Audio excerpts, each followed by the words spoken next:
সুদীপ্তা, সঙ্গে নিয়ে লাখ টাকার লক্ষ্মী লাভ। আজকের যে 3 লক্ষ্মী আমাদের সঙ্গে খেলতে আসবেন, আপনারা সেই 3 জনকেই খুব ভালোভাবে চেনেন। তারা আপনাদের সকলের মনের মণিকোঠায় রয়েছেন। আপনাদের 3 প্রিয় অভিনেত্রী, আমার আজকের 3 মা Lakshmi. Please welcome Pushpita, Debolina and ময়না।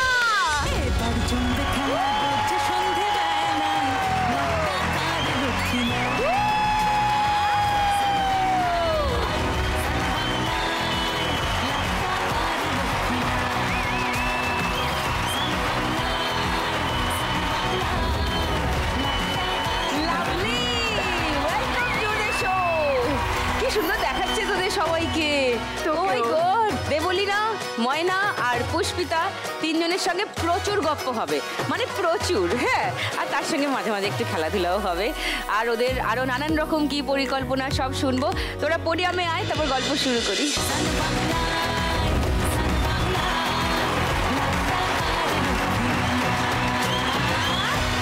এখন জুতো হারাস না তো?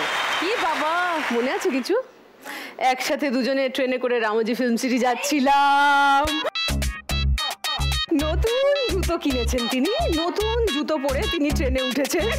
ট্রেনের টয়লেটে গেছেন, এক ফাটি জুতো গলে পড়ে গেছে ট্রেনের ওই গর্তটা দিয়ে। তিনি আরেকটি বুকে জড়িয়ে ধরে নিয়ে এসেছেন ওখানে। তখনও বুঝলি আমাদের সেই মনে আছে, তখনও মোবাইল হাতে পাইনি আমরা। সেই এসটিডি বুথটায় তুই গেলি রাত্রিরে আমাকে নিয়ে খবর দিতে। মেজ বোনকেও ভাই বলে তো, ভাই আমার জুতো পড়ে গেছে। আমি দেখলাম চোখের সামনে রেল লাইনের উপরে পড়লো আর চলে গেল জুতোটা।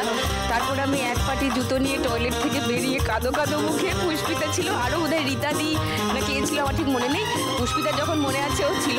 আমি বলছি আমার না এক পাটি জুতো হারিয়ে গেল। বলছি তাহলে তুই আরেকটা ফেলে দে, যে পাবে সে গোটা জোড়া পাবে। কুচি কুচি অবস্থায় দুটো জুতোই পাবে। আমার আজকে কি কি ভান্ডা ভোর হবে আমি বুঝতে পারছি না ঠিক। আরো অনেক গল্প হবে পুষ্পিতার সঙ্গে। পুষ্পিতা, এই খেলায় 1 লাখ টাকা জিতলে কি করবি? যখন মা ক্যান্সারে সাফার করছিলেন, মা যখন ক্যান্সার হসপিটালে ভর্তি ছিলেন, মার ওয়ার্ডে যেতে গেলে না, মার কেবিনে যেতে গেলে আমাকে চিলড্রেন্স ওয়ার্ডটা পেরিয়ে যেতে হতো। সেই সময় না আমি যখন মার সঙ্গে দেখা করতে যেতাম, থাকতাম ওখানে, সব বাচ্চাগুলো আমার সঙ্গে দেখা করতে চলে আসতো। আর ওদের কি হতো জানিস, যখন কেমো চলতো না সেই সময় খেতে পারতো না বাচ্চাগুলো, তো ওদের সাথে খেলতে খেলতে খেতে পারতো না। তো আমি যখন খেলতাম ওদের সাথে, ওদের এই ফাঁকে খাইয়ে দাও, এই করতে করতে ওদের সাথে না আমার খুব আর দেখতাম যে খুব নিডি ফ্যামিলি থেকে এসেছে সব। যদি কিছু করতে পারি ওদের জন্য আমার খুব ভালো লাগবে রে। দারুণ ব্যাপার। যদি সত্যি আজকে জিতিস তাহলে ওদের জন্য সত্যি কিছু করা যাবে। থ্যাংক ইউ এইভাবে ভাবার জন্য।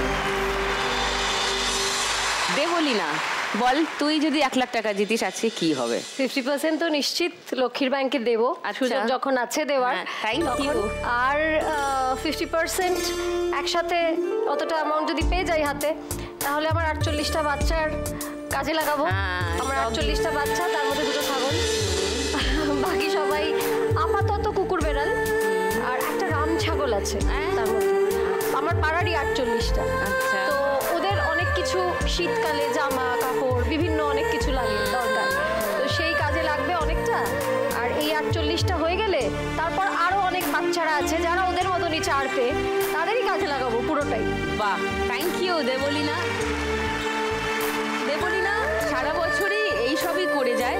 হ্যাঁ, আমরাও পাগলামো বলি, কিন্তু এটাই ওর ড্রাইভিং ফোর্স। ওকে ড্রাইভ করে নিয়ে যায় ওর এই অবলা জীবদের জন্য, ওর এই ভাবনা, এবং সিরিয়াসলি তাদের জন্য কিছু করা। অনেক কটু কথাও শুনতে হয় ওকে, তবে আমার মনে হয় ওর 2টো কারণই কাজ করে।